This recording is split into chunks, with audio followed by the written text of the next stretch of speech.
today's episode of the podcast. Whoa! I don't even know what to do now. Right in. You didn't even say all right. I thought you'd at least say all right in Batman voice. All right. I can't even do it. Today's episode of the podcast, we are going to dive into something that we have referenced, I think, numerous times. Possibly even every episode. Maybe. So it's like we might as well just do it. So we might as well just get into it. We're going to talk through the Dark Knight Trilogy, which is one of the most beloved and critically praised superhero franchises in existence. And so there is going to be a lot to unpack. There's and a lot to we're going to unpack. have a lot of fun. I think so. I'm really excited. Diving into this. And just the entire time, I'm just going to try so hard not to do Batman voice. I'm going to encourage you to do it as much as you're willing. Well, I thought about wearing my Bane mask, but I was afraid that would mess with your audio. If you can do the Bane voice... What is the Bane voice? At some point, I can't do it because I don't even know what it is. I'm not even sure that Tom Hardy knows exactly what it is. Well, we'll get to that. We're going to get to that. What a tease. Yeah. So stick around, trying to get everyone to not tune out after 90 seconds. Yeah. So as we do, per the usual, we'll start with a little background. Before we get into Nolan's trilogy, I think one of the most fascinating things about Nolan's trilogy is just looking back on the state of Batman as a cultural figure in the collective conscious when it came out, and especially because of the previous Batman movie we've gotten. But so let's just sort of go back and, before we get to Nolan's trilogy, what is your relationship to the Batman character? Sure. So, of course, I was too young for the 60s Batman and Adam West and Burgess Meredith as the Penguin and all that stuff. But you kind of just, when I grew up, you were just born kind of knowing who Batman was. It's a good point. I don't think anybody has. I don't ever remember someone teaching me who Batman is. You just kind of knew he was the character. Batman was just part of the culture, So my big thing is when I was 9 in 1989, Tim Burton's Batman came out, and it's not a movie that I love. I don't hate it. I don't love it. But I do have a nice memory of that just being the first time I really remember like how much hype could surround a movie. That movie was built up for so long, and it was I just remember trailers and merchandise and conversation about it, even though I was only 9. I do remember that. And my mom took me to see the movie, and that was the first time I'd ever seen a huge line for a movie. And that is just a cool memory that I have. And I look backwards, and even though the movie itself doesn't mean a whole lot to me, that memory of being in a theater at the time, it felt like that line went 6 miles. And that just really is another building block in the foundation of me becoming a huge movie fan, is just that experience. And at 9, I thought it was awesome. It didn't disappoint at all. And I'm not trying to knock that movie. I like that movie. It's just not, it's not in my... It just exists, kind of. I think Michael Keaton's good. I don't dislike it at all. So that's where I was just... that was cool. And then Batman Returns came out. Do not like Batman Returns, personally. It just doesn't hold up for me. I can't stand how it's like you've got the Catwoman and the Penguin, and they literally behave like a cat and a penguin. Like, it's just too... I can't climb over that hump, personally. Which is such a funny thing to say, because... if you just hear that, you go, well, it must be just the silliest of movies. But no, it's the most it's dark. Really dark and like, stuff. It just doesn't work for me. And so that's 89 is Batman, 92 is Batman Returns. 95, you get Tim Burton's out as director. You get Joel Schumacher. And he just goes so goofy, over the top, comic book to everything wrong about a comic book movie, I think, is Batman Forever. And then Batman and Robin is 97. And at the time, I remember the conversation, and I remember seeing it and thinking that was one of the worst movies I've ever seen. It is one of the worst movies I've ever seen. And it was like, well, Batman's dead. So that's the interesting conversation, I think, is that prior to Nolan, Batman, it was dead, I thought. Yeah. So my history is I mean, slightly younger than you, so it's a little behind you. I actually remember watching the Adam West Batmans as a little kid. My dad showing me to them, probably because they're so goofy, they're safe for kids. Yeah. And so my dad just knew, like, harmless. As like a 4-year-old, I would think they were like fascinating. Oh yeah. And I did. I think, as I'm really thinking about it, I definitely didn't see the Burton movies as they came out, but I saw them, and again, didn't love them, but they were fine. As a just kid, I was like, okay, what a cool character, and I think that's more what you draw out of it as a kid. Is not like I want to revisit these movies, but just Batman's cool. Batman's cool. Yeah. There's a cartoon that I watched on like Saturday mornings. Yeah. I'm sure, like, and then I will confess, Batman Forever came out. I was 10 years old, and I thought it was awesome. Okay, fair enough. Yeah. By the time Batman and Robin came out, slightly old enough to go, this is really bad. Yeah. And you're exactly right. When you said it felt like Batman is dead, I think people would be like shocked and think we're using hyperbole. Oh no.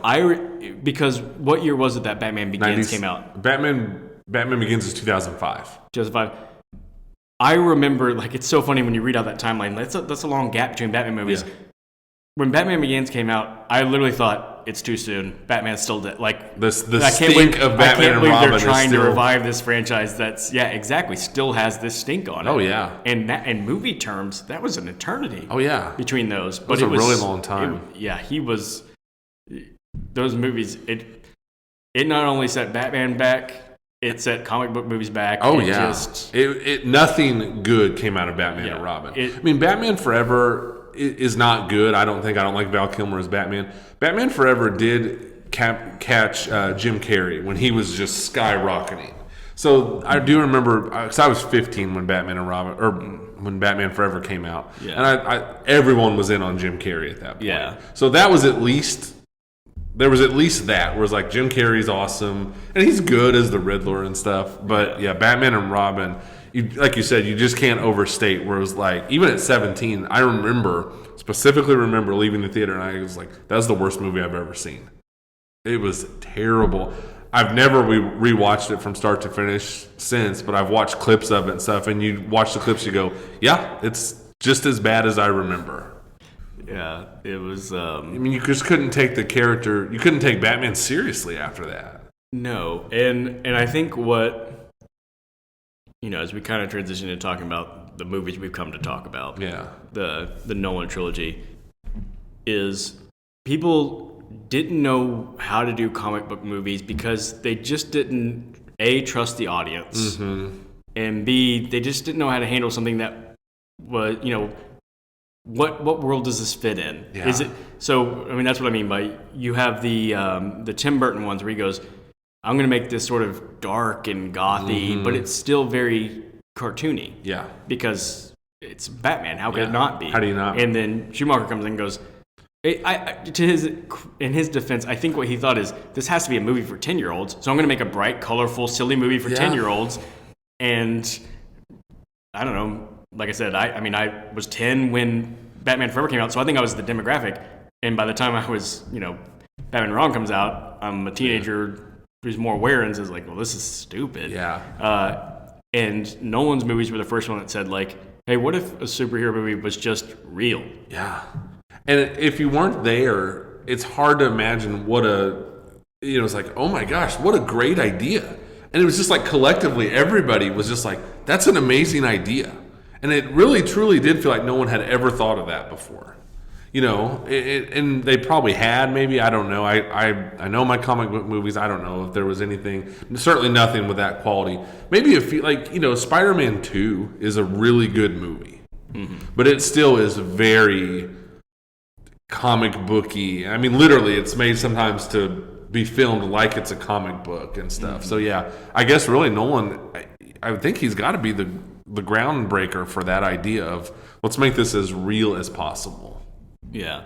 And of course, Batman is the easiest one to make as real as possible because he's the superhero without superpowers. Yeah. He is in the most practical ways as human as you can be. Yeah. He just happens to be a a genius billionaire and awesome at fighting. Yeah, I mean, it really worked out well. You know, he's got all the things you need to be a superhero if you're not going to be super. Yep. But I also think, so I don't know, maybe I'll be putting the cart a little ahead of the horse here as I talk about how I view the three movies in the trilogy. I actually still to this day say I think that Batman Begins is the best Batman movie that exists. Yeah. I think it's underrated, like criminally underrated because of the success of Dark Knight. Yeah. Overshadows it. But I think we mentioned, maybe even on the podcast before, Christian Bale talking about when he first talked to Nolan, Nolan said, I feel like Batman as a character is always kind of out, you know, the villains always outshine him or something. You know, they always steal the show. And I think Batman's interesting. Let's make sure we make Batman the guy who is central. And Batman Begins does such a good job of that. Yes, they nail that. Taking the origin story of Batman. But when I thought about it, I was like, yes, the joke is everybody does the origin of Batman in the parents dying thing. Yeah. But nobody had really done the origin of like, well, how did he actually develop the character, build a Batcave, you know, do all of that, had at least on film or on TV. It had never been addressed. So it was this amazing character story of how does a guy become Batman? Yeah, what is the process to become Batman? And they handle it so well, and it's so well done. And like now in 2023 and looking backwards, it doesn't seem, you may not be able to understand what a cool original idea that was at the time. But at the time, it was like, this is what I want to see. I remember seeing Batman Begins in the theater, and I don't know the exact, 30 minutes into the movie thinking, this is it. Like, this is what I want to see out of Batman. And I remember in Roger Ebert's review for Batman Begins, he gave it 4 stars. And I remember he wrote, this is the Batman movie I never knew I wanted. Yeah. Yeah, he was just like, I just didn't, I think that's it. It's either that or he's like, it's either I never knew I wanted or I've been dying for someone to make this movie. Yeah. It was, but the point was just like, no one had ever done this before. And like you said, I think it's so smart. In Batman Begins, they do show the parents getting shot, but it's pretty brief. And because it's Nolan, it's non-sequential. It's like 20 minutes into the movie or something like that. Mm-hmm. But this time you got to actually you learn about Bruce Wayne. Right. Which is really, really cool. And it really worked out good. Yeah, because it's unbelievable to think that Bruce Wayne and Batman wouldn't be a more compelling character because if you just explain to somebody like, who is he? Well, he's a billionaire who's got trauma in his past, so he decides to fight crime. Yeah. in his, that's his main focus in life. Yeah. You'd be like, well, that's fascinating. Yeah. And this movie's the first one that I think really made it fascinating. I think, obviously, Michael Keaton was a good Batman, but mainly everything compelling about that Batman is Michael Keaton just bringing Michael Keaton charm to it. Yeah. I don't think they did much to make. They don't do much at all. The character that interesting. This is the first time I think, they actually the script and the story treated him like this is a fascinating character. Yeah. It's almost like Nolan thought of the idea of the Prestige superhero movie. That's what I was thinking about earlier today.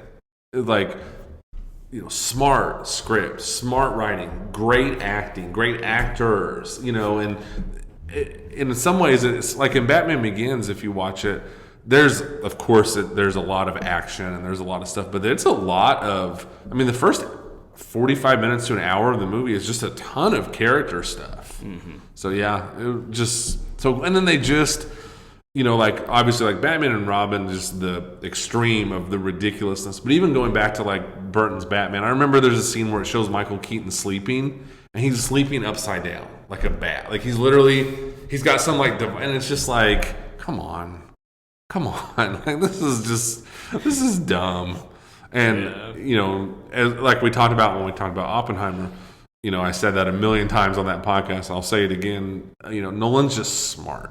He is such a smart filmmaker, and he just knew we don't need to see any of this goofy, and there is nothing goofy or silly in these movies at all. Yeah. I don't think. But I would say what I love about him, and we should just talk about Nolan and his vision for these.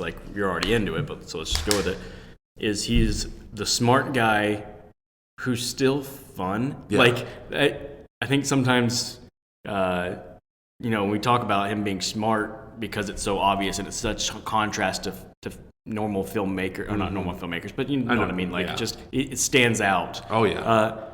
But, like, the fact that when he got a little notoriety and enough pull to make what he wanted to, he said, I want to make some Batman movies. Yeah. It shows he's kind of a nerd too, Yep. and he just likes to have tell a fun story. So this wasn't a guy who's like, I'll make the studio superhero movie so I can make what I want. This is what he wanted to make, and he was into the material. Yep. You could tell that he really liked Batman as a character. He really liked the story, and he had a lot of fun with it, on top of being really smart about it. Absolutely, because they are fun. I mean, they're grounded in reality, and I think it's almost just impossible to make a Batman movie without just the darkness of the character. I mean, his parents were all this stuff, and that's all there.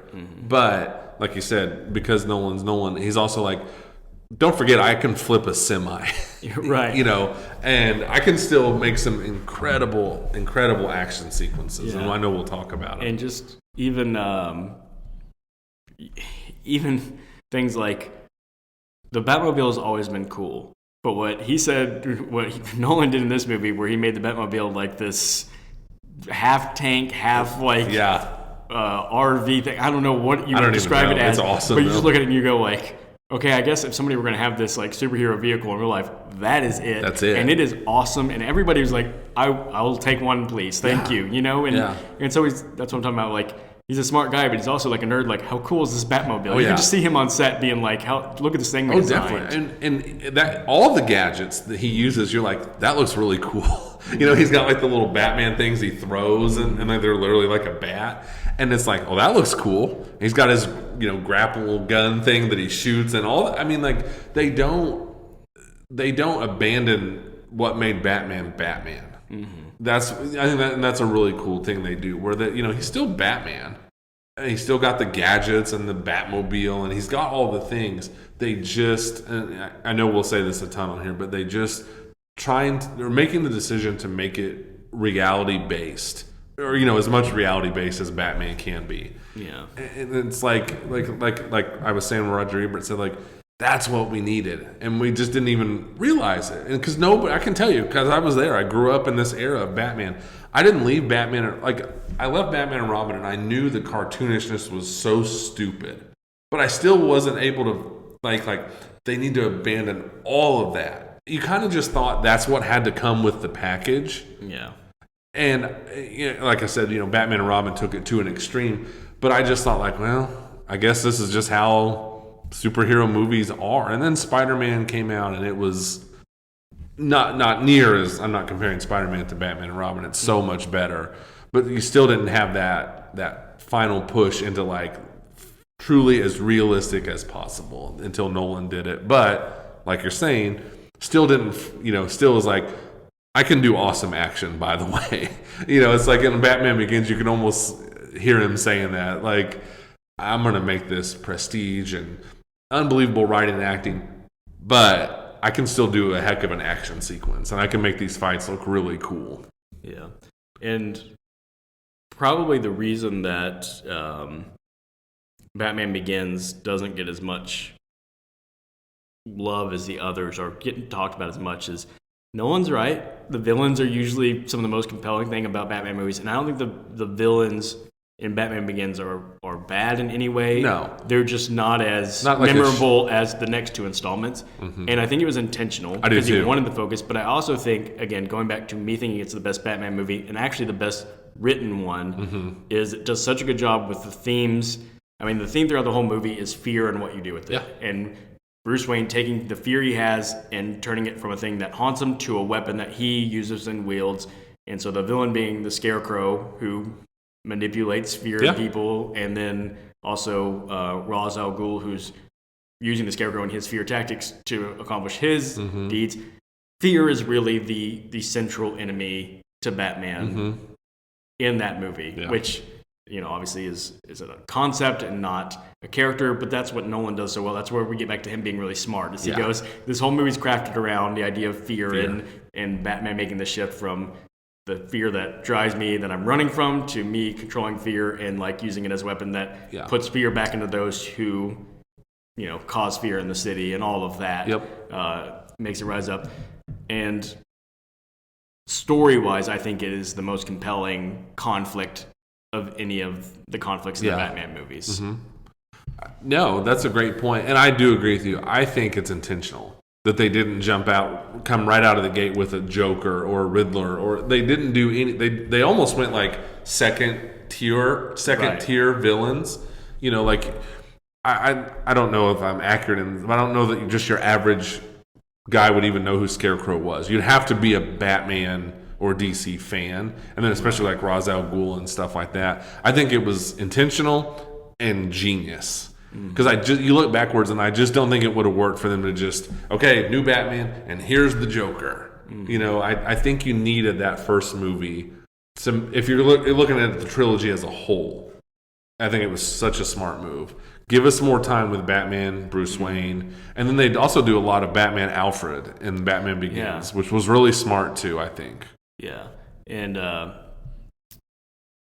again, just going back to the grounded in reality part, the fact that Scarecrow, you didn't even know that character was Scarecrow halfway through the movie. Not because it was a big twist, but just he doesn't walk around in a mask the whole time acting like I'm Scarecrow all the time. It's just at a certain point he puts on a mask. He says, he doesn't call himself the Scarecrow. He says, this is my Scarecrow mask, or I call this character whatever, so that when he releases this hallucinogenic on people, then it becomes this really scary thing. And like everything about it was just like, this makes sense. It does. In the previous movies, he would have literally they would have had a scene where he went out in a field and like propped himself up on the he would have literally been a Scarecrow. Right, crows would have been around him all the time. Yes, and they didn't do that. And then we talked about this. I guess probably when we talked about Oppenheimer, and it sounds so obvious to say, but one thing that Nolan has always done well, I think, he just puts tons of great actors in his movies. Yes. Which you would think that everybody would do. But I guess not, just not everyone has the eye or the vision for talent and the character that they want on screen like Nolan does. And now he's got the clout that he can fill his movies with whoever he wants. But even back then, I guarantee you no one knew who, is it Killian or Cillian? I've probably asked you this before. I've literally heard both. I usually go Killian. We're going to go let's just go Killian. Yeah. I guarantee you nobody knew who Cillian Murphy was when that came out. I mean, you would have had to have been ultra, I had no idea who he was. But you just immediately go, well, he was awesome in that movie. Mm-hmm. And then in the meantime, I think the Michael Caine Morgan Freeman thing too is just genius. Mm-hmm. You're putting these recognizable actors. Throw Gary Oldman in there too. Gary Oldman, just what a smart move. Recognizable faces, really, really good actors. Mm-hmm. And they just, I watched all three movies in the last 2 weeks. I've watched them all. They're back on Netflix. And you're just like, man, these guys are really good in this movie. And they just so easily step into this world of Gotham and make it, just you're immediately along for the ride because they're so good and they're so believable in the movie. Yeah. I think Batman Begins, again, to continue to give it love, is also... Oh, yeah. It deserves it. Also the one where I feel like Nolan, probably because he had the time, before he made it, he probably had been thinking about it for years, but he gave it the best depiction of Gotham as a city. Yeah. In the sequels, each one trails off a little bit where it becomes the city he's shooting in. Yeah. But in Batman Begins, I felt like Gotham has the a most cool clear picture. I mean, obviously Burton's Gotham has a very distinct look too, but again, it's sort of a cartoony, and especially when you watch it now, like, hey, those are some interesting painted backdrops that he puts out there, but it felt like a real city in Batman Begins. For sure. Like it had its own personality to it. He really, if you watch the trilogy as a whole, Gotham is such an important part of all those movies. It does have a really cool look to it. Also, I think you should point out, like, Liam Neeson as Ra's al Ghul. He's really awesome. And it's like, who's the main villain of this movie? It's like just basically like a killer ninja. It really is kind of what he is. Like, well, that's a pretty cool idea. It is, but it's also it's funny to me that you would have to explain it as who's the villain of the movie. It's basically a killer ninja named Ra's al Ghul. He's played by Liam Neeson. I know, but that's the point in the movie is the deception of it all. Yeah. Like, I mean, from the beginning, they introduce a different character as Ra's al Ghul. It's this Asian dude in this like temple, and you go like, well, yeah, that's what I would expect. Yeah. And then when you find out at the end, like, no, it was actually Liam Neeson all along, and you're like, oh, that is the way that they would operate. They would do everything under this fake identity name, and then they would actually be doing this over here. And the misdirection is actually the point that you would never think Liam Neeson would play a killer ninja named Ra's al Ghul. Ra's al Ghul. But I remember in the theater, it was a nice twist. Yeah. Not one that I saw coming, because it was such a good movie. I was just so wrapped up in it. I wasn't sitting there going, well, I wonder if, you just focus in on the movie. And frankly, at that point in his career, you could see Liam Neeson just having the small role of the guy who gets Batman going and then disappearing from the movie. You didn't think like, well, we can't not hear from him again. No, it wasn't so obvious that he was going to be back later in the movie. Yeah, you thought, okay, he's got an important role at the beginning as his mentor early on, and that's it. Like, and then, just a small little supporting role. Yeah. I totally was. It was, like you said, it wasn't obvious, like, well, he's going to be back. I don't remember thinking that at all. I think another thing Batman Begins does is really cool that I noticed from watching it over the last couple weeks. They take their time and they show, and maybe other movies have done this, I don't think so, a superhero movie, they really showed how hard it is to be Batman. Yeah. Like, they do a really good job of, like, Christian Bale does a great job as Batman and as Bruce Wayne. Like, he comes home, he's bruised, he's hurting, like, he's clutching his side. Like, it's like, this is hard. And I thought that was just really smart. You just hadn't seen that a lot before. And just how much Michael Caine, the Alfred character, has to help him and take care of him, because this is hard. And he comes home and he's been beat up. At one point in the movie as Batman, he gets set on fire. Like, they really did a good job. And I remember that was really cool at the time, where it's like, oh yeah, this is hard. It's like, they did a good job of just trying to make it like, this is what it would really be like to be out every night fighting criminals. You wouldn't just waltz back in. He's tired and he's beat down, even in the very first movie of the trilogy. So I thought that was a really smart move too.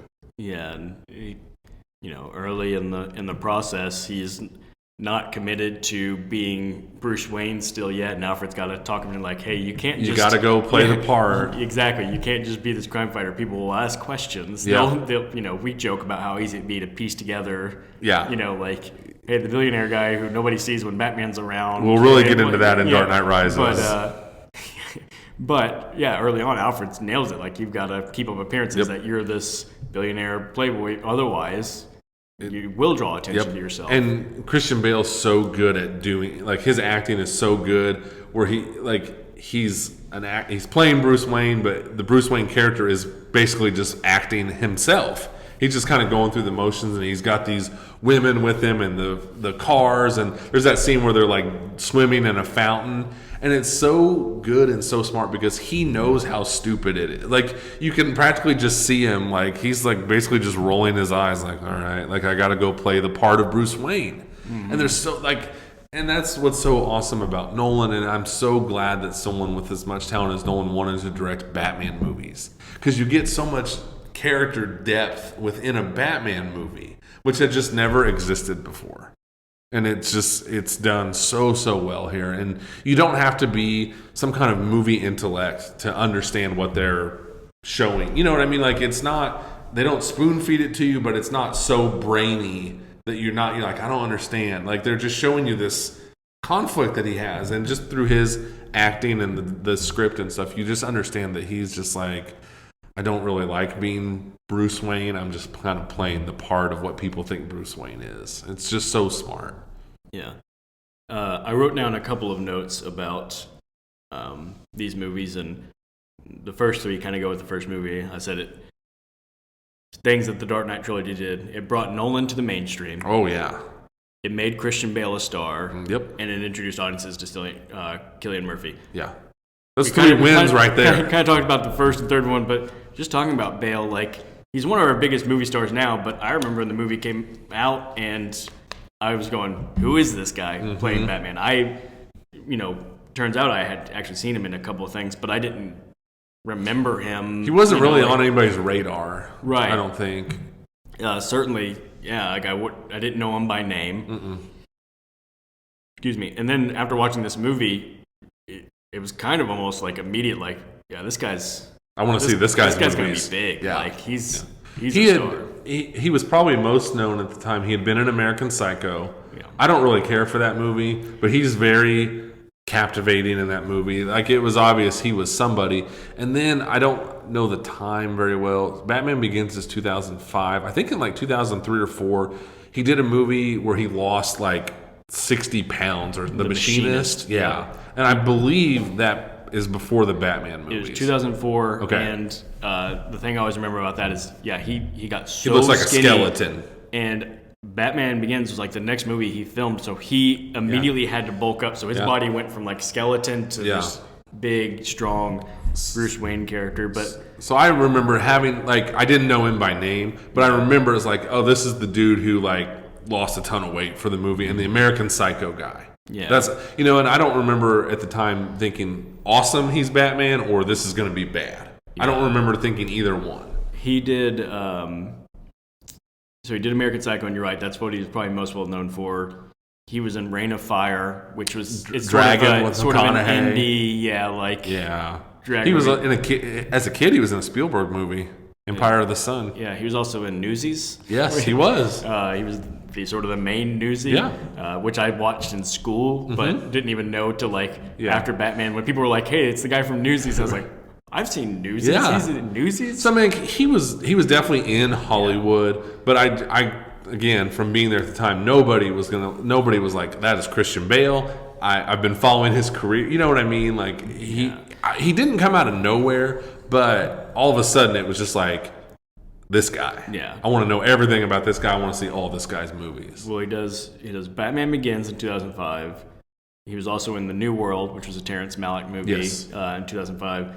And then it's, he's in Rescue Dawn, The Prestige, which was like the one that cements him, of course, with Nolan again. 3:10 to Yuma. Really good movie. The Dark Knight, Terminator Salvation, Public Enemies, which, even if they aren't great movies, are big movies. Big movies. The Fighter, where he gets really like the Oscar love. He did. He just starts rattling off movie star movies.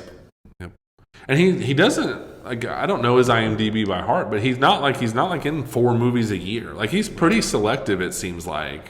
Yeah. And we talk about this a lot on the pod. He's one of those guys, to me, is almost just incapable of being bad in a movie. The movie might be bad, Thor: Love and Thunder, but he's just good in everything. Yeah, I actually, if pressed, which I've had people ask me, not like press me on it, but they say, who's our best working actor today? And I'm like, well, if Daniel Day-Lewis is genuinely retired, like he says, he's not working anymore, I think my answer is Christian Bale. That's a great answer. He's the best. Like, he transforms and loses himself in the role the best of anybody that's going. And still manages to, like Daniel Day-Lewis, all due respect to him, some of his movies are boring.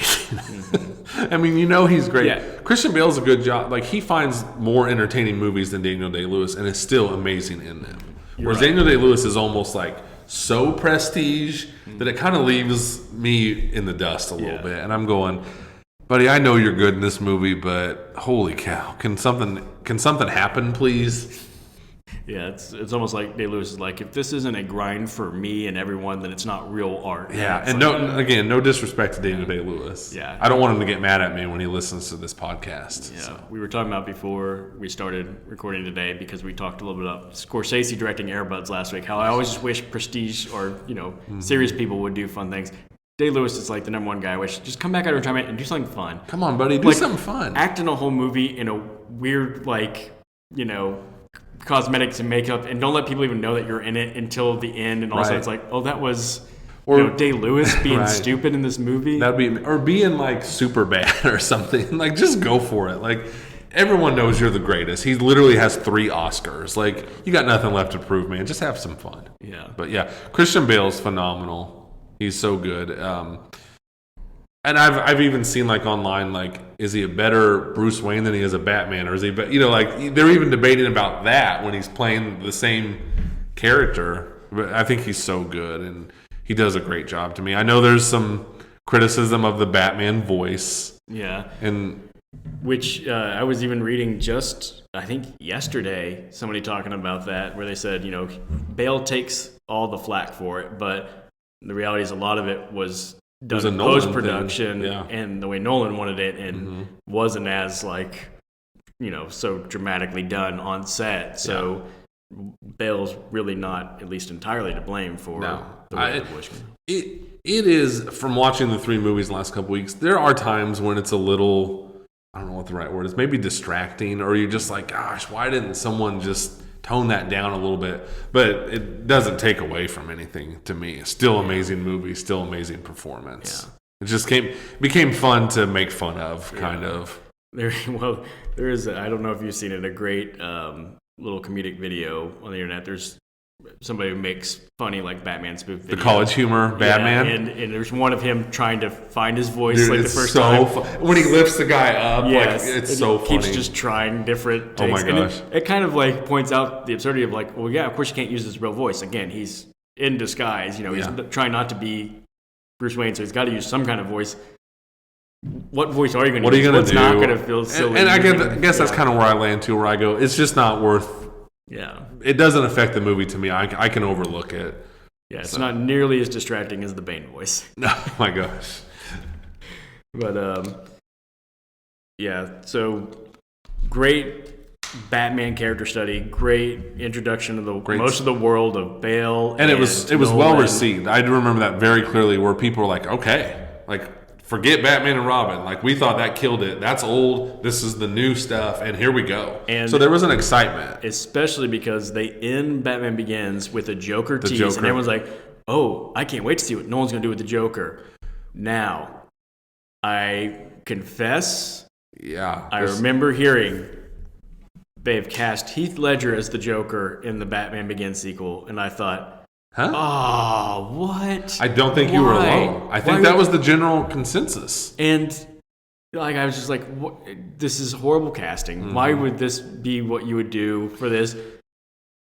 I think, like you said, I probably wasn't alone in that. It took one preview to go, okay, like, this is going to be something special. Is it just me, or did that look really good? Yeah, I definitely wanted to talk about this. I remember it well, because like we've talked about, I'm a few years older than you. Just that was quite a ride to be on. Like you said, they end with the Joker card. I remember in the theater in Batman Begins, that got like an audible, not a gasp, but just like all right. Like, people were excited.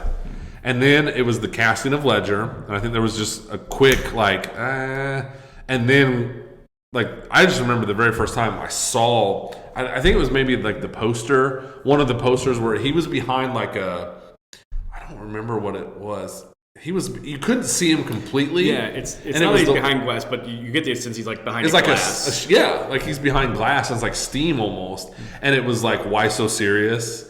And you could and I was just like, okay, I'm in. It's like, the marketing for that was genius.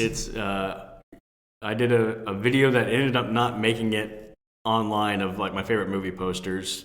It just didn't load or something, and then I just never went back and fixed it. But that was on my list of top 5, was that poster, because it's he's almost like mainly a silhouette, and then he's writing with like blood, and it ends it with a smile where his smile would be. It's just and his body language, like, he's kind of like crooked almost, if I remember right, and that's all it took for me, because everyone was still feeling pretty good from, everyone was like, oh, Batman Begins was awesome. And even though there was definitely some like Heath Ledger, I do remember kind of like the movie nerd consensus was like, I'm still gonna, like, I'm invested now. Like, Batman Begins was so well received, especially compared to the 90s Batmans, that I do remember people like, I'm willing to give this a shot. Even though Heath Ledger, but I feel like pretty quickly, once any promotional material came out, it was like, okay, this is gonna be awesome. Yeah. Now, it does turn out, I don't think anybody could have predicted just how awesome it was going to be. No, I mean, that was my next note on what the trilogy did. I said it cemented Heath Ledger as a legend. Like, hot take, Heath Ledger's really good in that movie. Honestly, sort of, part of it is, of course, his tragic early death right after the movie. But because he ended on such a high note, I think it sort of reshaped the way everybody saw the rest of his career. We look back now and we're like, this guy was a genius. He was actually really good in this one and this one. Yeah. Now that I think about it, like, now that I kind of look at it with fresh perspective, it was the movie that made everybody go like, we should have been taking him serious all along because this guy was so Why good. didn't we notice how good this guy was? You can't be this good just out of nowhere. And so it made everybody reconsider. And he's been really good in things, but this one was like, it's two things. One, it's the ultimate like home run casting. Yeah. Because I'm sure there were other people like in studios and stuff. You would saying to Nolan like, Ledger, like he's not really the big draw, It's not like, I mean, for goodness sakes, the last Joker was Jack Nicholson. Yeah. He was the biggest star in the world at the time, and it's also the casting that's made me say, I'm never going to question a casting choice again. I'm just going to trust the until process. I see it. Yeah. Don't prejudge. Yeah, because I couldn't have been more wrong. I'm so happy it was Heath. Like you said, can't imagine anybody else having touched that performance. No. If they were casting it, just would have been a different movie. And sadly for Christian Bale and maybe even Nolan, their premise of let's let Batman be the most compelling character just couldn't work because the Joker was too good. And that's where I go to when I say Batman Begins is the best Batman movie. But The Dark Knight is a perfect Joker movie. Oh my gosh, it's unbelievable, and like you talked about, Batman Begins well received, ton of hype for Dark Knight. Heath Ledger dies in January. Dark Knight is coming out in July. So there was he died, and then there was a long wait, and I mean, unfortunately, it's terrible circumstances, but it did build up or kind of increase even the hype for the Dark Knight because it was like everyone wanted to go see Heath Ledger's last performance. I remember there was buzz at the time like he got so into the Joker and I think that was kind of disproven, but there was just a lot of hype. And then by the time the movie's getting ready to come out, there's just a lot of momentum for the Joker character and for Ledger's performance. And then you see the movie and you're like, my gosh, that is one of the greatest performances I've ever... I don't have a list. I'm not really prepared to give one. But if someone were like, that's the greatest performance in cinema history, I don't know that I would argue a whole lot. No. I mean, it's unbelievable. But I think you have to give a ton of credit to Nolan. Mm-hmm. He wrote... It's such a good idea for a movie. It was like... Before, every superhero movie was like, you're going to learn how this villain becomes the villain. Like Dr. Octopus and Spider-Man 2, which is a good villain, I think. Like, he literally has these octopus-like metal tentacle. Everything was just so we're going to learn how he becomes Dr. Octopus. He's going to be, and then they just were like, we're just going to make this character. And what's the character? Oh, he's crazy. And he just behaves crazy. Mm-hmm. And that's it's such a smart idea. It is, but again, the way Nolan plays with themes. So the first one being, how does Batman become Batman, and the way he uses fear and those sort of things. In the second one, it's chaos. We're going to introduce this character who's the total opposite of Batman, because Batman, through all that, he's driven by this very strict code and moral compass and these are the lanes of right and wrong, and I'm going to enforce them. And we're going to bring a guy who goes, I don't believe in lines. I don't believe in things. We know Batman's whole backstory, like you're saying, and we're not going to know any of the Joker's backstory. In fact, one of the greatest parts, as everyone will attest to, is the fact that the Joker gives different backstories for his scars. That is awesome. It's one of the greatest little writing tricks. It's such a great touch. Yeah, and I know, Nolan got inspiration for a lot of these ideas from comic books, but every time I hear that, I'm like, great, good for him for doing the research, because I would have no idea that came from any sort of inspiration of comic books. And there's been so many Batman comics that it's hard to keep track. Yeah. So I'm nerdy enough. I knew a little bit about the Long Halloween, which is where the Joker just kind of like he is in Dark Knight, where he just keeps messing with them and he drives Commissioner Gordon insane. So I knew a little bit of that, but it's just done to such a different, better level, I think, in Dark Knight. Yeah. And so chaos, as you said, is sort of the theme of can you keep order? Is it too hard to control the world, especially when people it's so much easier to create chaos than it is order. So it's kind of like, can you keep the deck neatly piled when somebody's trying to just constantly just throw in cards. And it's such a good idea. And it's like you kind of just get to see like this chess match between the Batman and the Joker, really.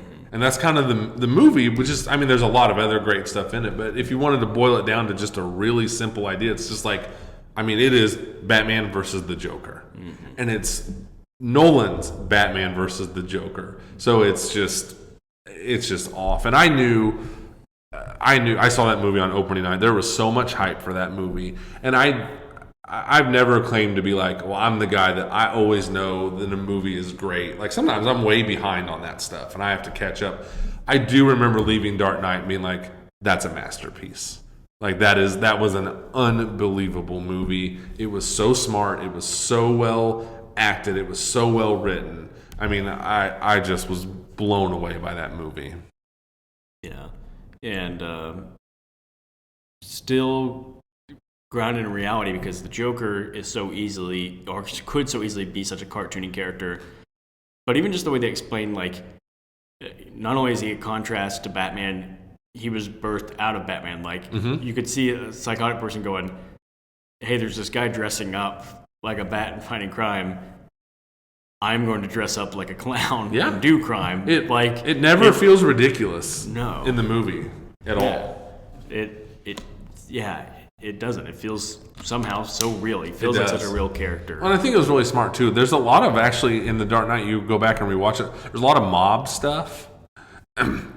Excuse me. And I think that was a really smart move. Because, again, that's just, like, everyone, you don't know about the mob, but you know, like, okay, the mob. Like, that's a thing. And it makes it just feel more real, I guess, and how the Joker's he's kind of playing the mob, and I don't know. I was just blown away yet again watching it this week. Yeah, and you're like, how in the world could a guy kind of get away with all he does and pull it off? Well, it would take somebody who is completely unafraid of the consequences. He doesn't, because they just don't care, and it's like you're right. That's what they made him. The guy who just doesn't care. And that's so smart because, like you said, in another movie, like he could never. How could he orchestrate all this? But that's kind of the point of the movie. He's really not. He even says in the movie, he goes, I just do things.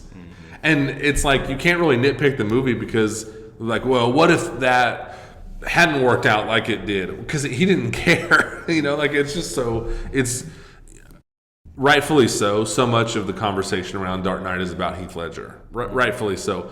I don't think you get enough conversation about Nolan's screenplay. He wrote that movie with his brother. I did a little research on that. Him and his brother Jonathan Nolan wrote that movie. That is a brilliant screenplay. I don't know what beat it at the Oscars. I doubted it was even nominated. That should have been an Oscar-nominated screenplay, in my opinion. And just speaking of the Oscars, this was the movie that didn't get nominated for Best Picture, right? That made them change it because they're like, it needed to be nominated. They literally, the year after this, they changed the, whatever it was up to that point, 80-year history of the Oscars because there was such a pushback that this movie, because, up until Dark Knight, or the year of Dark Knight, you got 5 Best Picture nominees. That's all you got. And I think even the Academy, if I remember right at the time, it was like, this was so close to being nominated. And then there was just a lot of pushback where people were like, this is ridiculous. This movie deserved to be nominated. And I guess to the Academy's credit, they listened. And the very next year, they changed it where you could have up to 10? Yeah. And, I mean, they're pretty open about like, yeah, we did this because of The Dark Knight. Yeah. So I'm assuming it would have been in Best Adapted Screenplay if it were nominated because it's based on source material. I guess so. The winner that year was the writer of Slumdog Millionaire, which was the big That was a big thing. Everything.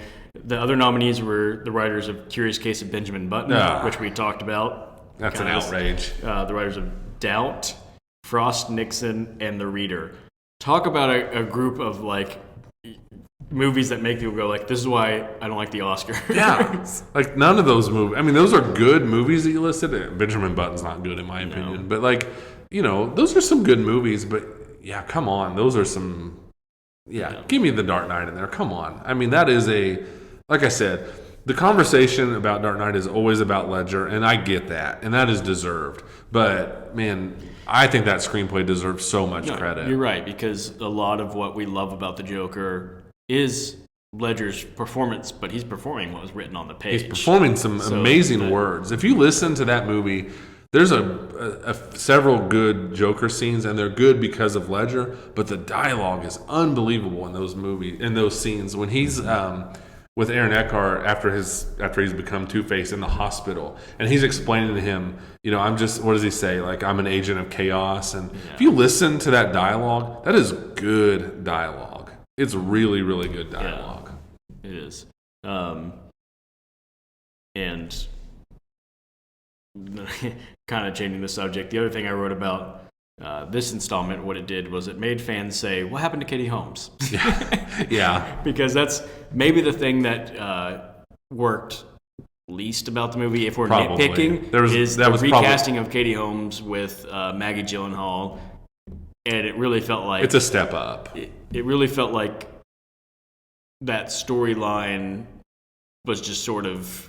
I know it's important because there's sort of this... Bruce Wayne still has feelings for her, especially when she dies and what that does. Mm-hmm. But for the most part, it just... It probably because they just couldn't serve everything in the time they needed for the movie. Right. And so the focus was what was going to be more compelling to the audiences, the Batman, Joker, and even Two-Face dynamic. Mm-hmm. And so the love story just got brushed aside. But I know a lot of people didn't care for the recasting and didn't care for Maggie Gyllenhaal. See, to me, I think it's an upgrade.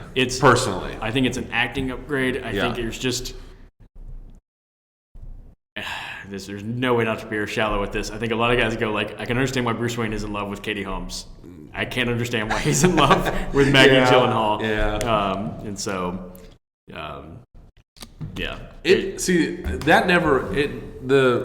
The Rachel character, her name's Rachel in the movies, that never bothered me, and I think in Dark Knight it is really done well.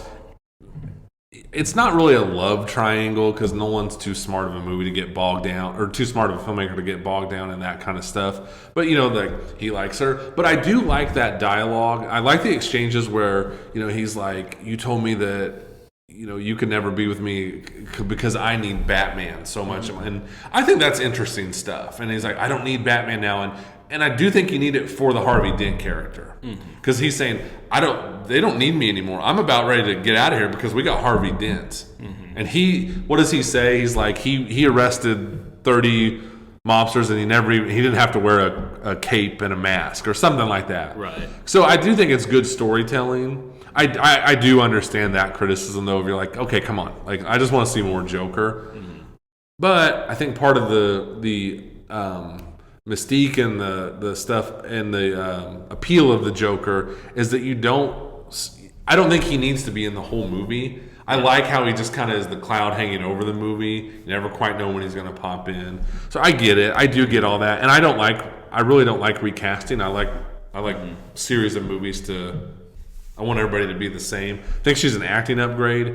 And I do think, like I said, because of the Harvey Dent character, I do think you kind of need that stuff, and I think it makes for some interesting stuff. Yeah. But, fair enough to people that do think that's a weak link. I think I'm just not much of a Maggie Gyllenhaal fair enough fan. I think she's a fine actress, but, I don't know, something about her in that movie, I just don't like her? I just don't like fair her. enough. And Katie Holmes, I don't think is a great actress, but I think the one thing she's got is sort of that girl next door likability. Sure. That you're kind of like, I get it. Yeah. And then Maggie Gyllenhaal was like, fair enough. I just don't like watching fair her enough. on screen. I'm not saying she's amazing. I'm not saying she's my favorite part. I do think, though, if you watch the movie as a whole, all the pieces are needed there. Mm-hmm. And I'll tell you this. For sure. I was shocked when she died in Dark Knight. Mm-hmm. I did not see that coming at all. That was a great surprise. And just another great screenplay touch where it's like, he just mixed up the addresses. That was really cool. Yeah. And also, I really appreciate that scene because they never tell you that.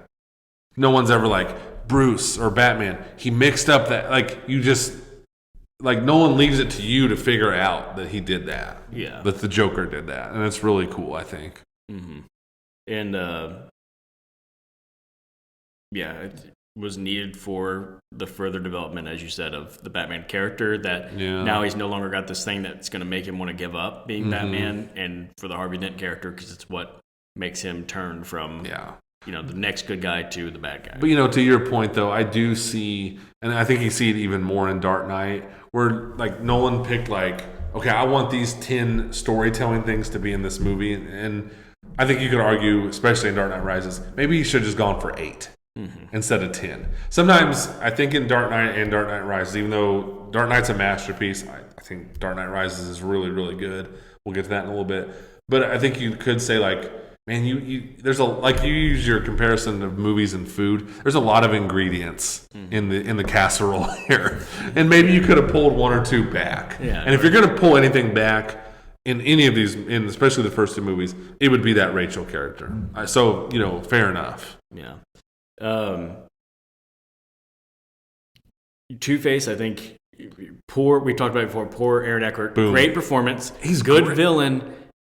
Just had the unfortunate of sharing the same movie as the most iconic. I mean, the villain. poor guy did everything he could have possibly done. I think he's a really good Harvey Dent and a really good Two-Face, both. So I think it was a really well done by him, and I think it's really great casting. But I mean, he didn't stand a chance. Yeah. And it was good.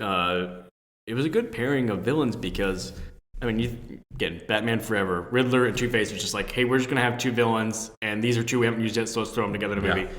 But this one, when you think about Two-Face's whole deal with, like, the coin and how that's just a chance, chaos sort of thing, it's birthed from the Joker's chaos thing that he pushed him into. It just sort of naturally followed. Yeah, it's so, again, I'm going to go back to the screenplay. It's such good writing. It's such a good idea. And like you said, in Batman Forever, it's just Two-Face and the Riddler because we need Two-Face and the Riddler. We haven't had them in a Batman movie yet. In this movie, it all feels like it works. And really, Harvey Dent is the focus, and then he just so happens to become Two-Face, and it's really good storytelling, and it doesn't feel forced, and it's handled really well. And also, he looks awesome as Two-Face. I was thinking that when I was watching the other night. I was like, man, that is amazing CGI. It's scary. Like, you can, like, all the spot around his eye is burnt, and it's just this big white eye. And poor guy. I mean, he just really got overshadowed because he's really good in that movie. I think it's a really well written and really well done character. And they were really onto something there with the idea of, like, Harvey Dent as this savior of Gotham City, and of course they call him the White Knight, which Batman's the Dark Knight. But that's all that stuff is just done so well. Yeah, I think if there is one thing that I still like, that I knock the movie for, is I still don't love the very ending. I still don't get why Batman would ever have connected, like, I've got to take the fall for these things because Harvey can't. When you could easily just go, why don't we just pin it all on the Joker? Yeah. Like, there was such an easier way to there do it. Was. Like, it led to cinematically, it's good. It was a great, like, as we hear this is why he has to do it because he's the protector. He's running from the cops. Worked perfectly cinematically. It's just when you rewatch, like, hey, just tell them all the Joker did this. Yeah, because he kind of did. He was kind of behind it. Plus, the entire city would just be like, yeah, that's a really good idea. Just blame the Joker. Yeah. I do agree. I mean, if you really wanted to pick the movie, and then poor guy doesn't even get a cool death scene. He kind of just falls, like, not even really that far, and they're like, yeah, he's dead. And I was like, oh, okay. But I mean, I guess probably would kill you falling from that height when you don't have half of the protective skin. That's true. We're just so used to movies, though, where, like, Hans Gruber in Die Hard, he falls 900 stories, He falls. There's enough time for a quick joke of, I hope that's not a hostage. Yeah, and this one, he just like, oh, man, he just tumbled off, like, the second story of this building. But again, it's more realistic. Yeah. But, yeah, I mean, fair enough, but it does make for great cinema. It does. And, like, the end of Dark Knight, where Gary Oldman's kind of, like you were just talking about, he's kind of giving this, like, his son's like, why is he running? Because we have to chase him. And all that stuff where you're like, doesn't seem like this is necessary, just pin it on the Joker. But it makes for an awesome, movie cinematic storytelling experience. It does. It really does. All right, before you want to say anything else about The Dark Knight before we talk about the third installment? Nope. So that leads us to The Dark Knight Rises, which I think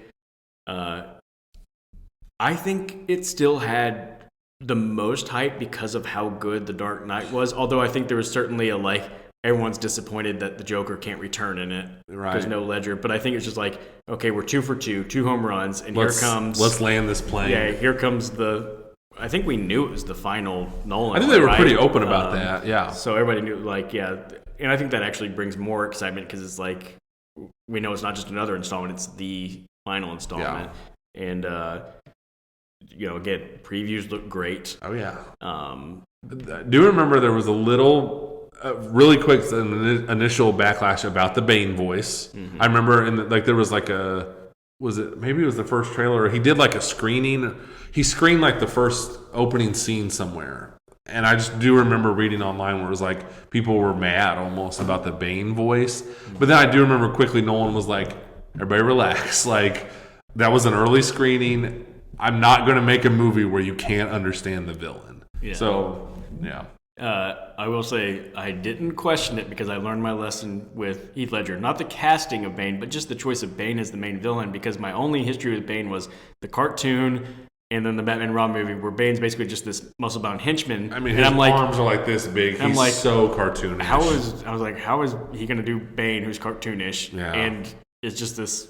Because you knew Nolan wasn't going to venture off all of a sudden into cartoonish. You knew he was going to still be realistic. But also, yeah, just like, he's cartoonish, and there's nothing to the character. He's just a big muscle-bound moron. Well, turns out, I guess the comics are more like what Bane is in this movie. Mm-hmm. And so...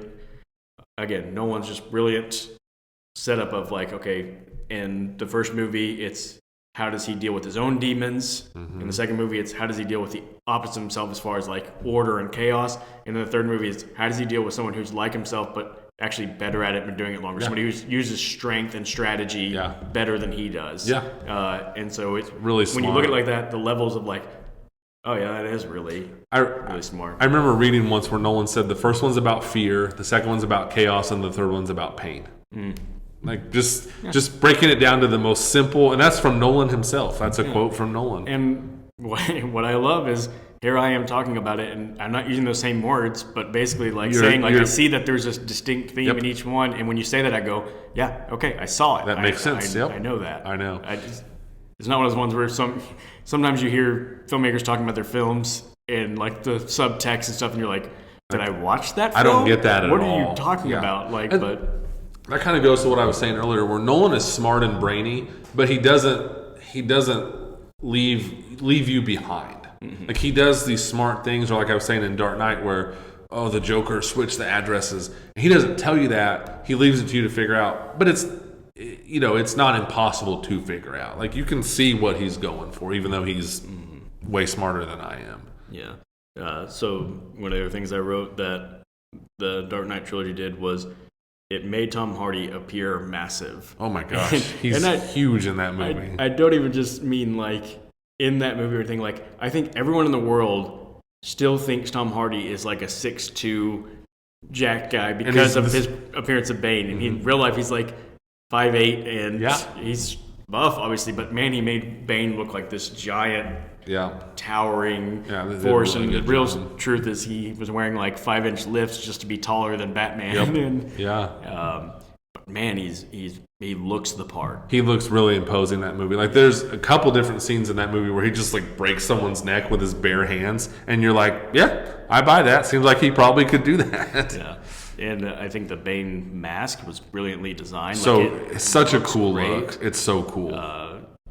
He literally looks great at every point in the movie. Like, when he's wearing just a vest because he's so big, he looks menacing. He's got he's wearing the big fur coat. That's so cool. That looks amazing. It's so cool. It's one of those things where I'm like, man, I wish I had a coat just like that. And then I try to actually imagine what that looks like on me, and I go, oh man, yeah, that's one of those that looks great on the mannequin, but not on me. Probably couldn't pull it off. I would not look like Bane walking around like this. I would love to see you try, though. I would love to see you just roll up one day in the Bane coat. I would. You know what? I'll try it sometime. Give it a shot. Just go for it. Yeah. No, so The Dark Knight Rises is really interesting. Don't you think it's probably accurate to say it's probably the least? Do you think it's the least liked of all three of them? I do. Yeah. Looking backwards, you just think like, number one, just as a whole, like movie nerds or people that were excited for that movie, unfortunately for that movie, it probably had unrealistic expectations on it. Mm-hmm. And it's a thankless job to follow The Dark Knight, where it was a cultural phenomenon. Heath Ledger's performance was one of, if not the most revered performance like in movie history. And so you look back and you're like, man, that movie just was, I don't want to say it was up against the wall because it's Nolan, and Nolan is so successful. And in between Dark Knight and Dark Knight Rises, he did Inception, which is amazing. But man, it really was swimming upstream as far as like just the amount of unrealistic expectations that were probably put on it. Mm. And I think that's probably what made it not work as well as I think he swung really big. He swung huge. And so I wanted to talk about that. And I think it's still, I don't want to give the impression that it's a bad movie. Right. I think it just was a step down, and it swung too big, so there's things that don't work, and there's things in it that I would go, yeah, I would have done this differently, or I wish they hadn't have done that. Mm-hmm. It's still watchable. It's still got, I'd say, for everything it has that I would change, it's got something that I'm like, that was great. Yeah. We can talk about some of those. One just being like that fight between Bane and Batman in like the sewers. That's awesome. There's like zero music. No music. It's so quiet. It's so so like everything's like bare bones. Yeah. And it's one of the most like, if that scene's on, I'm not looking away. No, it's so well done. And it almost feels like I just think kind of the movie as a whole, it just doesn't sometimes get the love it deserves. Because it's easier to focus on the flaws or like the plot holes and stuff. That scene is amazing. Mm-hmm. It's so well done. It looks so cool, and it was like you kind of knew it was coming somewhat. Like they didn't give it away in the previews, but if you watch the previews, you could kind of tell like at some point in this movie, Batman's going to get whooped by Bane. But it was really, I don't know if shocking is the right word, but it was just like, holy cow. Like he just destroyed Batman. Like it was definitely a big deal, and it's really, really well done. Yeah. It's really cool. It perfectly establishes that whole Batman. You're going to face a guy who's just like you, but better at everything. It's just better, and you had never seen that before. Physically beats him up, and then the moment of Batman trying to use his tactics, making it turn dark, and he's just and Bane's like, doesn't work on me. Yeah, it's not going to work on me. I've actually got more experience with this than you do. That was one of the coolest parts of that movie. Yeah, and that's when you just go, oh crap, Batman's not strong enough, and his tricks don't work. There's actually a kind of a funny scene where he like throws one of his gimmicks at Bane, and Bane just stands there. Like he throws like this thing that like I don't know if it's not. I think it's supposed to just like confuse like a distraction, and Bane just stands there. It's actually kind of funny. And yeah, you're like he almost is like, hey, yeah, good try. Those are useful things against most people. Not against me though. Yeah. It's a cool idea. Mm-hmm, yeah. Yeah. So I don't want to derail your notes, but I wanted to ask you like, number one, if you think the criticisms of what are the criticisms of Dark Knight Rises that you've heard? And do you think they're fair criticisms? I think probably the biggest one is just the plot not really making sense to people. Mm-hmm. The whole like taking over the city and like holding it on lockdown for all those months just to blow it up. And it's kind of like no one really gets like, why are they doing this? What are they doing? Mm-hmm. The sending of every cop in the city all at once into the sewers to get trapped, and like there's just. It's on too big of a scale that it suddenly doesn't feel like it could actually happen in real life anymore. Whereas everything in the first two movies felt like, even if you have to stretch a little bit, it felt like it could happen. This one kind of stepped over that line. Yeah, this couldn't happen. There's no way terrorists basically could take over a city and under any threat not be invaded, and it just stretched too much. That's really well put. I think, and watching it again this week, I watched it and I tried to be real subjective. Like, is this movie not that good? Like, I was trying to keep in mind like what the criticisms of the movie are, and ultimately I came out thinking it's a really good movie. Mm-hmm. But yeah, I think he just swung too big. I guess that's the most simple way to say it. Yeah. I wish he would have picked something, and I don't even know what yet, and just taken it out of the movie. Yeah. Like whether it's like the Joseph Gordon-Levitt character, probably what I would take out is the Marion Cotillard. Is that how you say her name? I'm probably butchering her name. There's no way I could say it right. No, we'll just call her that. Yeah. Talia, she's Ra's al Ghul's daughter, is what she is. I would have taken her completely out of the movie. Yeah. I just think, obviously you can't take Bane out of the movie. I think that was a great choice. Mm-hmm. He went for it big time. And we've talked about this on previous podcasts where if you swing for the fences, inevitably at some point you're going to come up a little short. And I'm like you, I don't want to make it sound like I don't like Dark Knight Rises. I actually think maybe people might be a little too hard on it. Yeah. That was kind of my takeaway from watching it again. It was like, this is still a really good movie. It's still almost a 3-hour like Nolan Batman epic, and I'm so glad that exists. Yeah, there's certainly a faction of people who criticize it for things that like I have no interest in and not on board with, because there was the fact that the whole Occupy Wall Street thing happened like during the promotion of the movie, and so everyone's like, oh, there's this whole segment of the movie that's about like overthrowing the rich and all that stuff.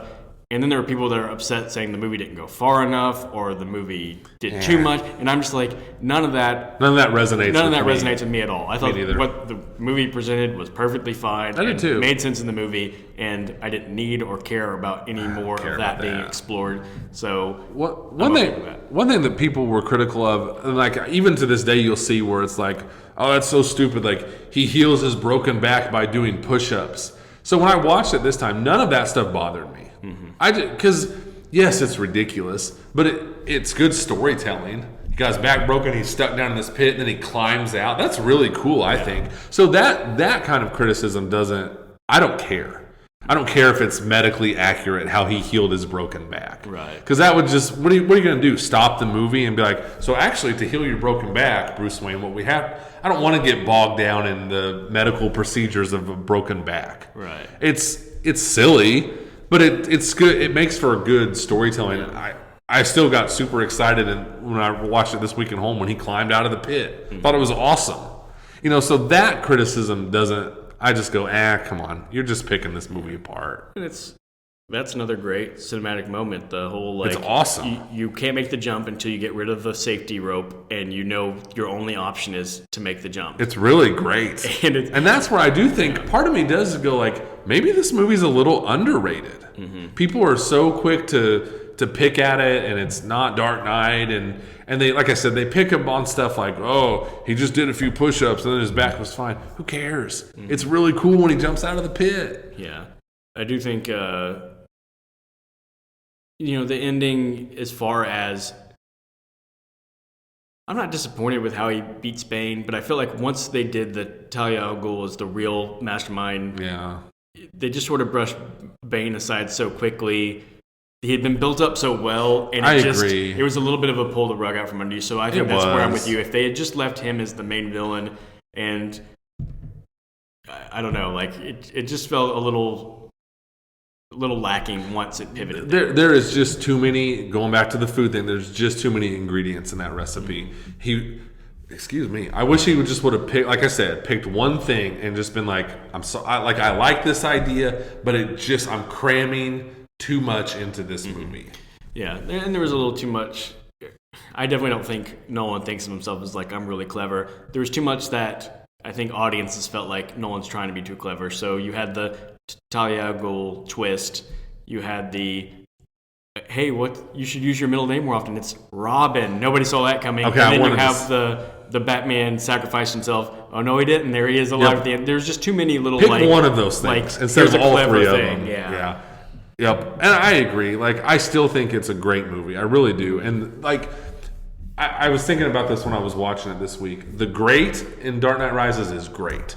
Just unfortunately, maybe the not so great is not so great. But I think ultimately the forest is better than the trees. I still think overall it's a really good movie. And you can definitely pick at little things. Like I was telling you the other day, we were talking about it privately, and I was like, I just hate it. Like, I hate the 8 years thing. And that's just me being weird. I think 8 years is too... what I mean is it's 8 years storytelling-wise from Dark Knight to Dark Knight Rises. That's too long.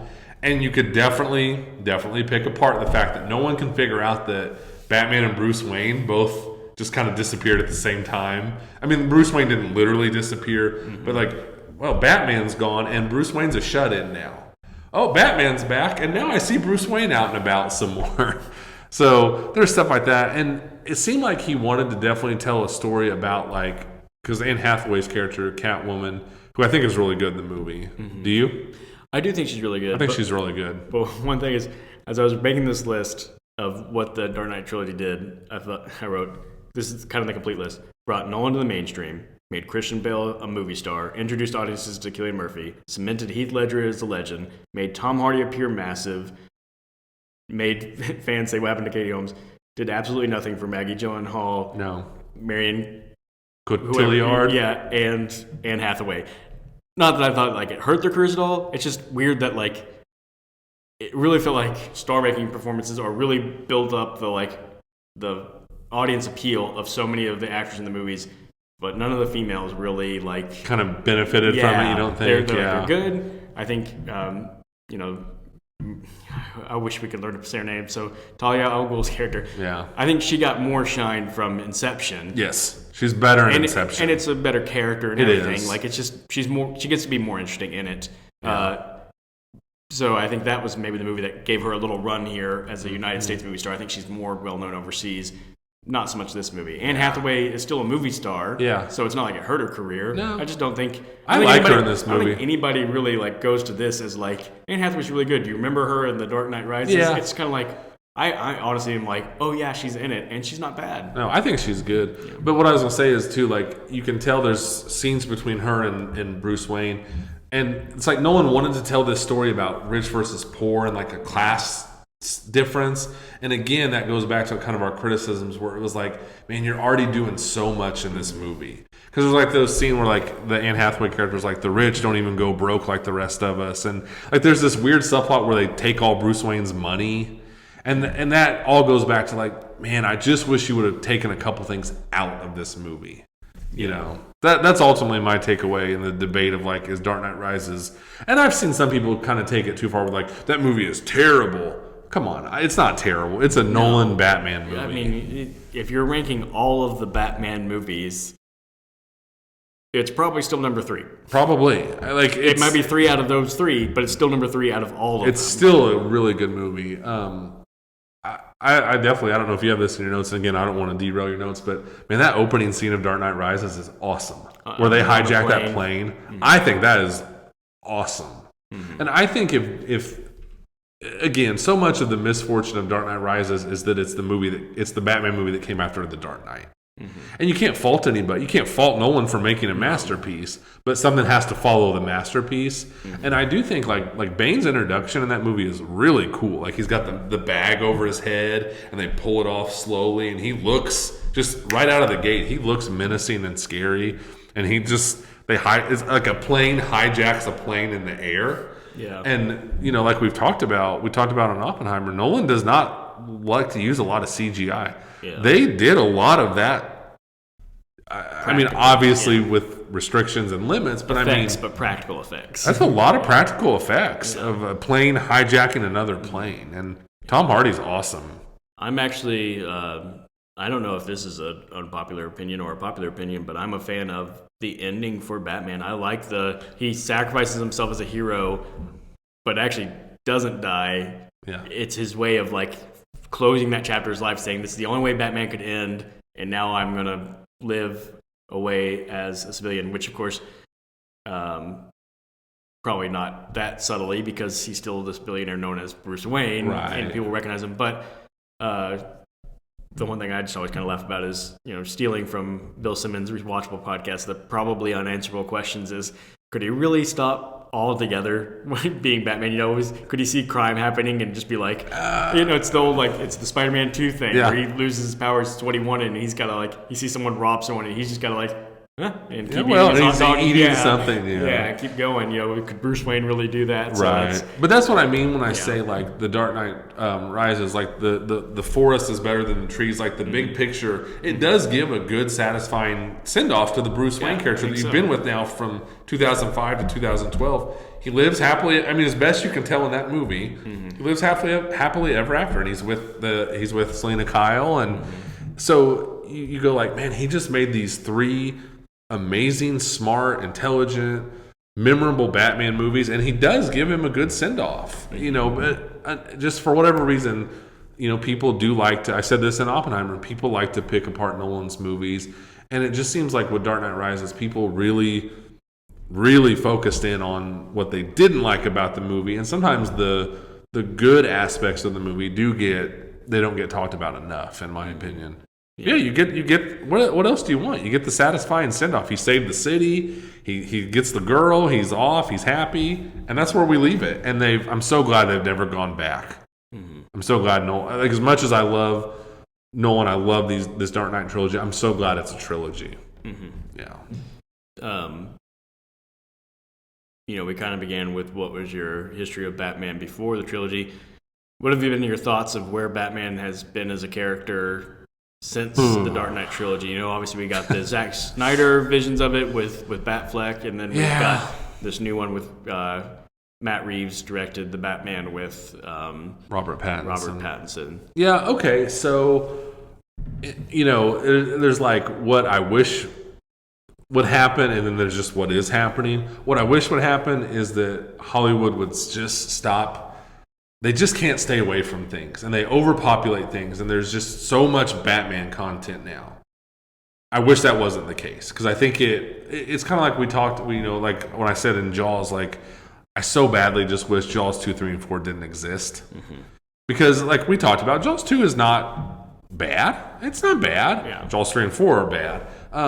But you make these movies, and it just tarnishes what was there. It's like, maybe this is kind of like a silly example, but like Terminator. I'm a huge Terminator 1 and 2 guy. Mm-hmm. Honestly, think Terminator 2 is a masterpiece. Probably the greatest sequel of all time. I think it is. I would definitely make that argument. And then they just keep trying to make Terminator movies, and it drives me nuts. So that's but I will say, poor Ben Affleck, I think he's a good Batman.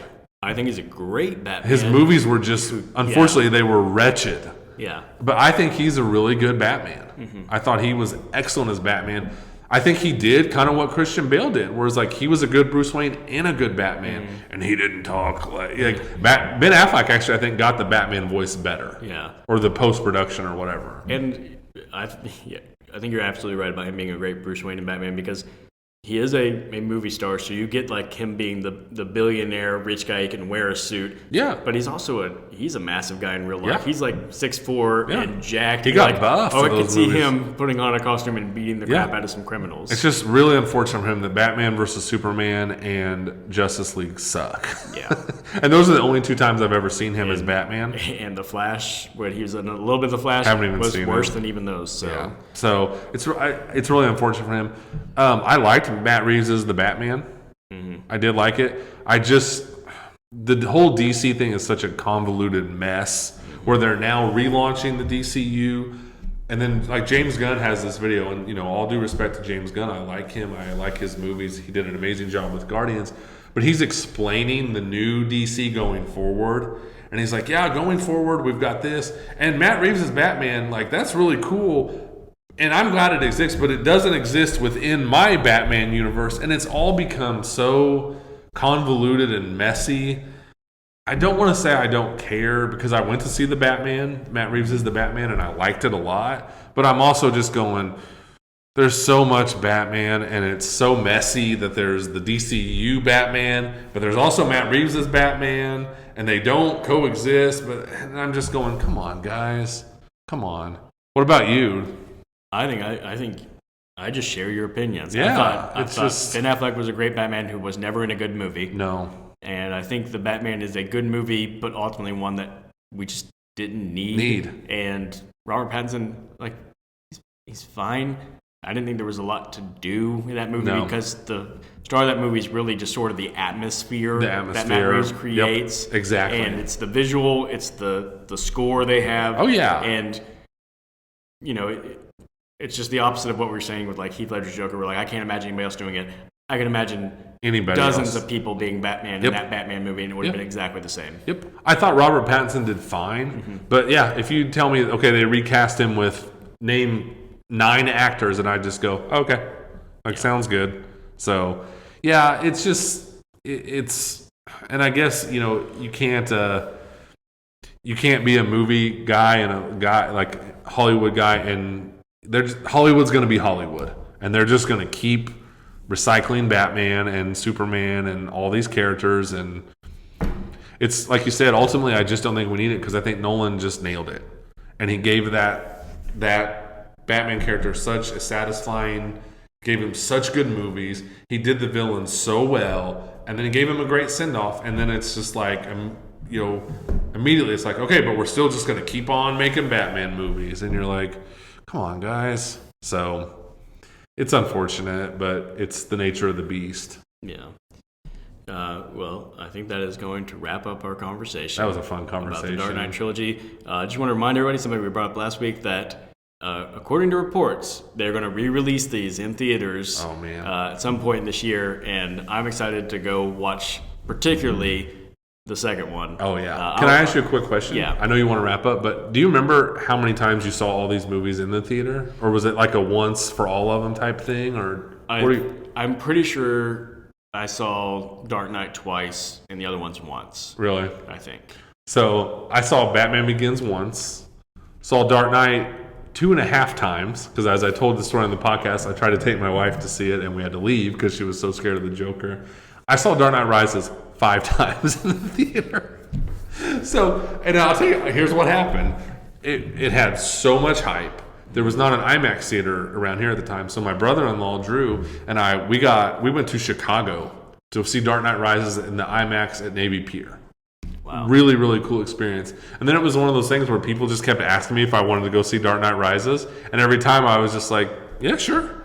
So I just kept going to see it. So I ended up seeing it 5 times in the theater.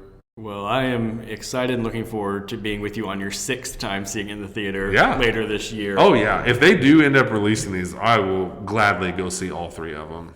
Yeah. And hopefully there'll be a good crowd and it will inspire theaters to continue to do things like that. I hope so. And then I want to ask you real quickly your ranking of the 3 movies, which I assume is... again, if I have to give a ranking, I'll go Dark Knight, Batman Begins, Dark Knight Rises. Same. That's basically the watchability ranking. Yeah. But if I'm going which one do I really respect the writing choices, and if I was going to teach a class, what I want to break down more, Batman Begins is still that first one. I love everything about it so much. It just doesn't have anything quite as entertaining as the Batman Joker rivalry in the second one. It's funny that Dark Knight is so good that it affects both of the other movies. Mm-hmm. People kind of forget almost about Batman, not forget, but it definitely gets pushed aside a little bit because of Dark Knight. And then Dark Knight Rises just couldn't follow it to the point where it almost had a backlash against it. So Dark Knight is such a good movie that it affected the movie before it and the movie after it, which is crazy. I think it also, it's called the Dark Knight Trilogy because it's got the Dark Knight and Dark Knight Rises in it. Batman Begins suffers from a little bit of a lame title. Mm-hmm. It's exactly what it is. It's the beginning of origin stories of Batman, but I wish they would have had a little better title for it than Batman Begins, especially because as we talk about where Batman was before it came out, when somebody was like, here's a Batman Begins story, it's like, oh, that's how you're going to fix the problem? Just go back to the beginning. Yeah. It worked. It did. I just wish it had a better title. Yeah. That's a really good point. I'd never thought about that before. Yeah. Yeah. Great conversation. What a fun trilogy to talk about. Yeah. For sure. Probably be something we do some more of, talk about different franchises. Oh, yeah. So audience members, listeners, if you have anything that you would like for us to talk about, feel free to let us know. And we will talk about the things that we like. And hopefully yours align with it so we can make it look like it's your idea, even though, we do what we want. Yeah, we're running the show here. One last disclaimer I want to have. Since I've been drinking from a red Solo cup during this podcast, it's just A&W cream soda. Nothing scandalous. Don't. But I would like to say, A&W cream soda, if you would like to sponsor the podcast, we are still looking for advertisers or anybody else. Anyone. Who wants to throw some money our way. Yeah, we will take it. We'll put your company symbol on there. We'll wear shirts with your name, whatever. But just to quote Jerry Maguire, show me the money. Show me the money. We need it. We could use it. We need to increase the budget. That's right. All right. Thank you guys for joining us. Tons of fun. See you again next week. Yes.